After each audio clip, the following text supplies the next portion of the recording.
The boys watch the girls while the girls watch the boys who watch the girls go by.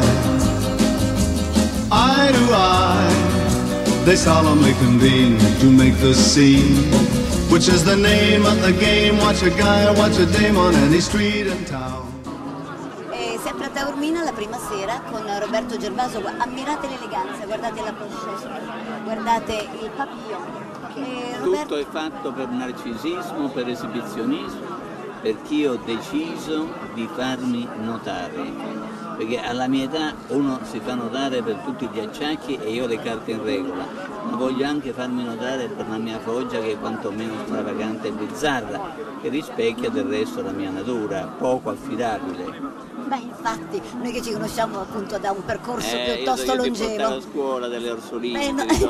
Sì, e quando abbiamo portato con la mia 500 te e Montanelli in televisione, la macchina tremava, lui pensava che fossi io che tremassi per l'emozione, invece c'era veramente un tremblement de terre, c'era il terremoto. Accompagnarsi con Montanelli alla televisione.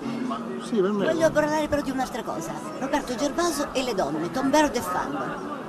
No, Tomber de Femme, adesso Tombé dalle Femme. Io ho amato molto le donne che mi hanno corrisposto, devo dire, la maggior parte mi ha corrisposto, non so per quale motivo, evidentemente mia moglie, ad esempio, che è una donna bellissima, deve aver avuto una svista e quindi ancora non si è ripresa da questa svista e quindi si è innamorata di me. Io sono il primo a meravigliarmi, ora comincia a meravigliarsi anche lei.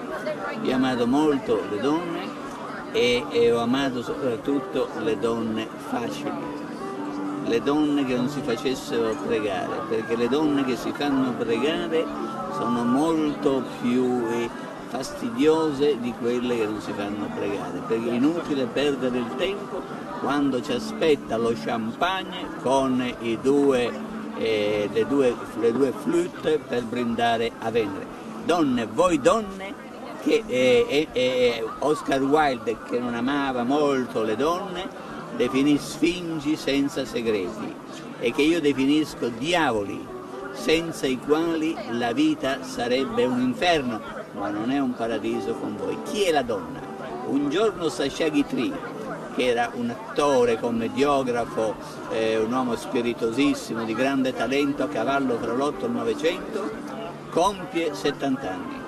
La moglie gli regala 2 cravatte, perché lui amava molto le cravatte, e lui va in camera, mette la cravatta e il vestito più intonato a una delle 2 cravatte, poi scende in sala da pranzo dove la moglie aveva invitato i 10 amici intimi e la moglie lo guarda a un certo punto, inviperita, lo apostrofa: perché l'altra cravatta non ti è piaciuta?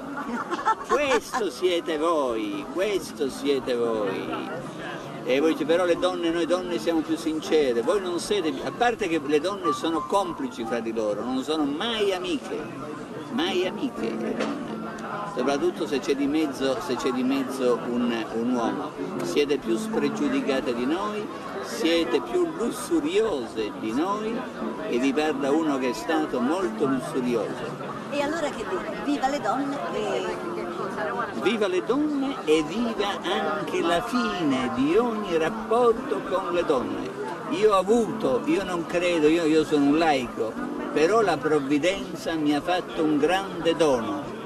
Nel 63 l'illuminatissimo professor Rigatti mi ha operato di un tumore alla prostata e da allora sono diventato completamente impotente e finalmente la mia produzione letteraria non è stata mai così fruttuosa come dopo l'impotenza. Io credo che ogni uomo, se vuol fare carriera intorno ai 60 anni, debba diventare impotente.